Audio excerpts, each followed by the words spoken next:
Headlines आपने जानी। अहम खबर देंगे आपको। सिंध में बल्दियाती इंतखाबात का दूसरा मरहला मुलतवी कर दिया गया। इलेक्शन कमीशन ने सिंध हुकूमत की दरख्वास्त मंजूर कर ली। अहम खबर आप तक पहुंचा रहे हैं सिंध के हवाले से, जहां पर बल्दियाती इंतखाबात का दूसरा मरहला मुलतवी कर दिया गया है। इलेक्शन कमीशन ने सिंध हुकूमत की दरख्वास्त मंजूर कर ली है। आपको बताएं कि सिंध हुकूमत की जानिब से इस्तदा की गई थी कि बल्दियाती इंतखाबात के दूसरे मरहले को मुलतवी कर दिया जाए, और अब खबर यह आ रही है कि सिंध में बल्दियाती इंतखाबात का दूसरा मरहला मुलतवी कर दिया गया है। इलेक्शन कमीशन ने सिंध हुकूमत की दरख्वास्त को मंजूर कर लिया है। इसी बारे में मजीद तफसीलात जान लेते हैं। हमारे साथ मौजूद है नुमाइंदा दुनिया न्यूज़ मोहसिन एजाज। मोहसिन, आगाह कीजिएगा, इस्तदा क्या की थी सिंध हुकूमत ने?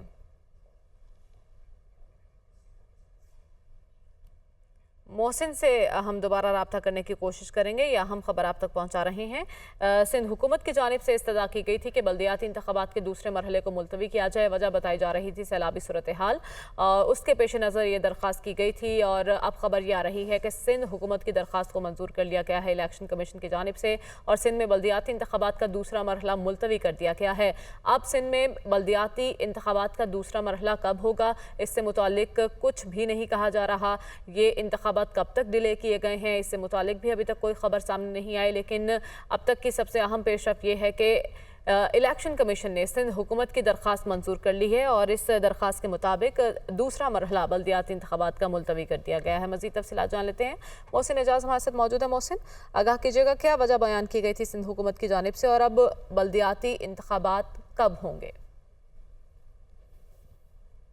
देखिए, ये तीसरी दरख्वास्त थी जो सिंध हुकूमत की तरफ से इलेक्शन कमीशन को भिजवाई गई थी, जिसमें ये कहा गया था कि सिंध लोकल गवर्नमेंट इलेक्शन का जो दूसरा मरहला है उसे 90 रोज़ के लिए मुलतवी कर दिया जाए। वजह सिंध हुकूमत ये बताती है कि जो सैलाब मुतासरीन के लिए इस वक्त रेस्क्यू और रिलीफ का जो ऑपरेशन चल रहा है, पुलिस की एक बहुत बड़ी तादाद इस वक्त रेस्क्यू ऑपरेशन में सिविल इंतज़ामिया के साथ मिलकर काम कर रही है, और ऐसे में सिंध के पास जो है वो इतनी नफरी नहीं है कि वो इलेक्शंस के लिए इलेक्शन कमीशन को फराहम कर सके, और ये खासा मुश्किल टास्क हो जाएगा अगर इस मौके पर जो बल्दियाती इंतखाबात हैं उनका दूसरा मरहला उसका इनकाद किया जाता है।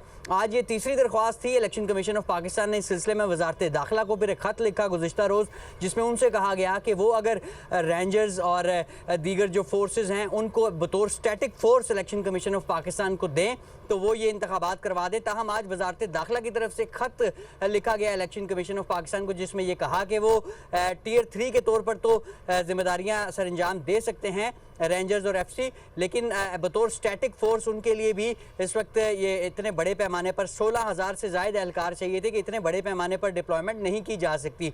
इलेक्शन कमीशन ने तमाम तर जो सूरत हाल है उसका जायज़ा लेने के बाद ये सिंध बल्दियाती इंतखाबात का दूसरा मरहला जो 23 अक्टूबर को शेड्यूल था उसे गैर मुइना मुद्दत तक के लिए मुलतवी कर दिया है। इलेक्शन कमीशन की जानिब से ये कहा गया है कि इस मामले पर 15 रोज़ के बाद दोबारा इजलास होगा, और जो उस वक्त की सूरत हाल होगी और उस वक्त जो फीडबैक भी लिया जाएगा सिंध गवर्नमेंट से भी, और जो ग्राउंड पे सिचुएशन है वो भी देखी जाएगी, और 15 दिन के बाद सिंध के जो बल्दियाती इंतखाबात के दूसरे मरहले के ऊपर इजलास में आइंदा आम जो ये इलेक्शंस हैं उनके शेड्यूल के ऊपर गौर होगा कि क्या अब इंतखाबात मुमकिन हो सकते हैं या नहीं, और उसके बाद election commission of Pakistan Sindh बल्दियाती इंतखाबात के दूसरे मरहले का ऐलान कर सकता है। आज इलेक्शन कमीशन ऑफ पाकिस्तान में इस सिलसिले में एक खुसूसी इजलास भी हुआ, जिसमें तमाम तर सूरत हाल पर तफसीली गौर किया गया, और इलेक्शन कमीशन अब इस नतीजे पर पहुंचा है कि 23 अक्टूबर को जो शेड्यूल इंतखाबात हैं वो मुमकिन नहीं है, क्योंकि बहुत बड़ी तादाद में जो पोलिंग स्टेशंस हैं जिनकी तादाद 5,000 से ज़्यादा है उन्हें इलेक्शन कमीशन की जानिब से हसास भी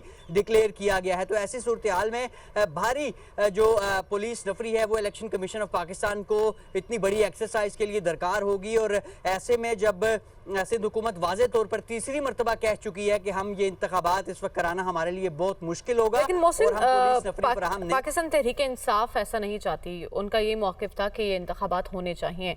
अब उनके पास क्या ऑप्शन है? क्या वो इस फैसले को चैलेंज कर सकते हैं?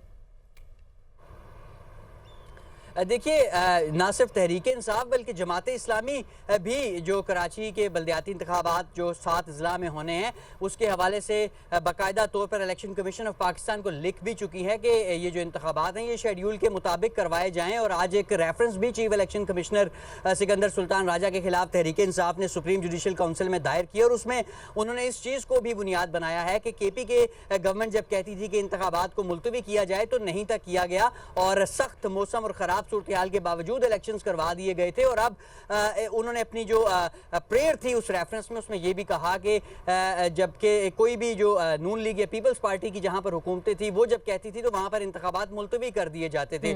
तो अब तहरीक इंसाफ के पास जिस तरह बात कर रही थी कि तहरीक इंसाफ के पास यकीनन अपील का एक हक तो मौजूद होता है, हर फैसले के खिलाफ एक अपील तो की जा सकती है, लेकिन इलेक्शन कमीशन ने खुद ही कह दिया कि हम 15 रोज के बाद इस मामले पर दोबारा इजलास करेंगे। इवन दो सिंध गवर्नमेंट ये कहती है कि 90 रोज के लिए इलेक्शन मुलतवी किए जाएं, शायद 90 रोज के लिए तो मुलतवी ना हो, इलेक्शन कमीशन 15 रोज के बाद सूरत हाल देखेगा कि इस वक्त क्या सूरत हाल है और कितनी एक नफरी फिलहाल गैर मुअय्यना मुद्दत के लिए इन इंतखाबात को मुलतवी कर दिया गया है। 15 रोज बाद दोबारा इजलास होगा, फिर इलेक्शन कमीशन की जानिब से फैसला किया जाएगा कि यहाँ पर इंतखाबात कब होंगे। बहुत शुक्रिया मोहसिन, आपने अपडेट किया।